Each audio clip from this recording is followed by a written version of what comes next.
As the sun began to set on the small town of Maplewood, a man by the name of David pulled his car into the local gas station. He had been driving for hours, and was in need of a break. David was a tall, imposing figure with broad shoulders and a chiseled jawline. He had a calm demeanor about him, but there was something in his eyes that made you feel uneasy. David had been on the road for days, traveling across the country to start a new life in Maplewood. He had grown tired of his old life, and was looking for a fresh start. As he filled up his car with gas, he took a look around the town. It was a quaint little place, with a few local shops and restaurants. The people seemed friendly enough, but he couldn't shake the feeling that something was off. After filling up his car, David drove down Main Street and pulled into a small motel. He rented a room for the night, and settled in. As he sat on the bed, he thought about his plans for the future. He had a job lined up at the local factory, and was excited to start his new life. But as he drifted off to sleep, he couldn't help but feel a sense of dread. The next morning, David woke up early and headed to his new job. The factory was a large, sprawling complex on the outskirts of town. As he walked through the gates, he was greeted by a group of men who looked him up and down. They seemed to be sizing him up, and David felt a twinge of unease. Over the next few weeks, David settled into his new routine. He worked long hours at the factory, and spent his free time exploring the town. But the feeling of unease never left him. He couldn't quite put his finger on what was wrong, but he knew that something wasn't right. One night, David decided to take a walk through the town. It was a quiet night, with only a few people out and about. As he walked down Main Street, he noticed a group of men standing outside a bar.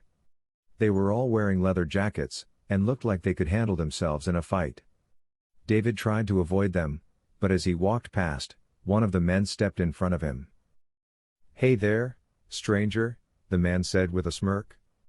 "What brings you to our town?" David tried to brush past the man, but he grabbed hold of his arm. "I asked you a question," he said, his grip tightening. David looked at the man, and saw something in his eyes that made him feel uneasy. He knew that he was in trouble. As the man began to pull him towards the bar, David knew that he needed to act fast. He quickly pulled out a knife that he had been carrying for protection, and held it in front of him. The man laughed, thinking that David was bluffing. But as he lunged towards him, David plunged the knife into his chest. The man fell to the ground, gasping for air. David quickly ran from the scene, his heart racing. He knew that he had just made a grave mistake. Over the next few days, the town was in a state of panic. The police were searching for the killer, and the locals were on edge.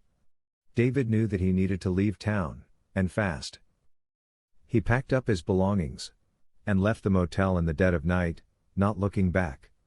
He didn't know where he was going, but he knew he had to get as far away from Maplewood as possible. David drove for hours, his mind racing with thoughts of what he had done. He had never killed anyone before, and the guilt was eating away at him. He knew that he couldn't keep running forever, and eventually, the police would catch up with him. As the sun began to rise, David pulled into a small town on the outskirts of the state. He rented a room at a cheap motel and tried to collect his thoughts. He knew that he needed to come up with a plan, and fast.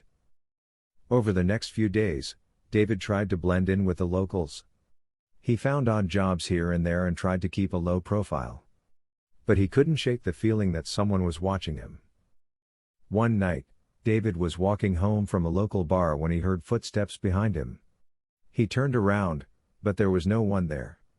He quickened his pace, but the footsteps seemed to be getting closer. Suddenly, a hand reached out from the darkness and grabbed him by the shoulder. David spun around, ready to fight, but he was greeted by a friendly face. It was an old man with a kind smile. "Sorry to startle you, son," the old man said. "I just wanted to make sure you were all right." David relaxed a bit, but he still felt uneasy. He thanked the old man and continued on his way home. Over the next few weeks, David tried to keep a low profile. He avoided going out at night and tried to stay out of trouble. But the feeling of unease never left him. He knew that he couldn't keep running forever, and eventually, the past would catch up with him. One night, David was woken by a knock at his motel room door. He cautiously opened it and was greeted by a group of men in suits. "David, we need to talk to you," one of them said. David felt a sense of dread wash over him. He knew that these men were not here to help him. "What do you want?" he asked. "We know what you did in Maplewood," the man said. "And we can help you." David hesitated for a moment, but he knew that he had no other choice. He followed the men out of the motel and into a waiting car. Over the next few hours, the men interrogated David. They wanted to know everything about what had happened in Maplewood.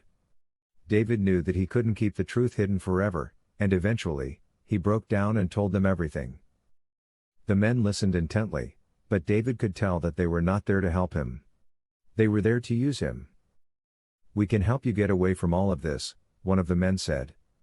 "But you have to do something for us first." David knew that he was in a no-win situation. He had no other choice but to agree.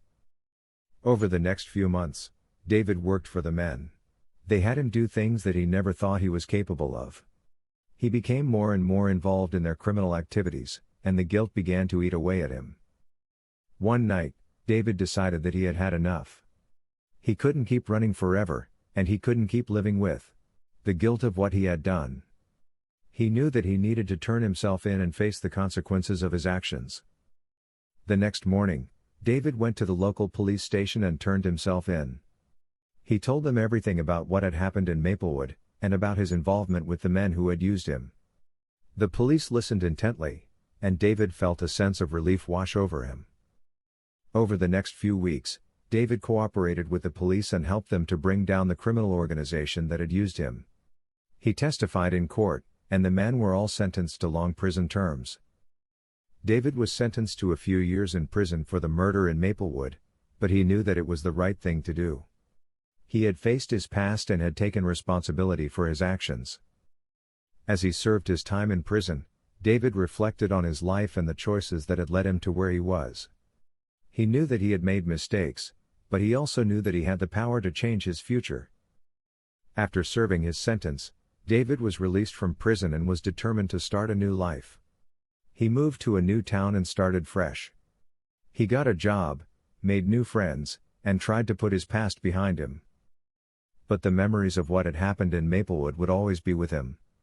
It had been a turning point in his life, and he knew that he could never forget the mistakes that he had made. In the end, David realized that it was never too late to make a change in his life. He had faced his past, taken responsibility for his actions, and moved forward in a positive way. It was a long and difficult journey, but he knew that it was worth it in the end.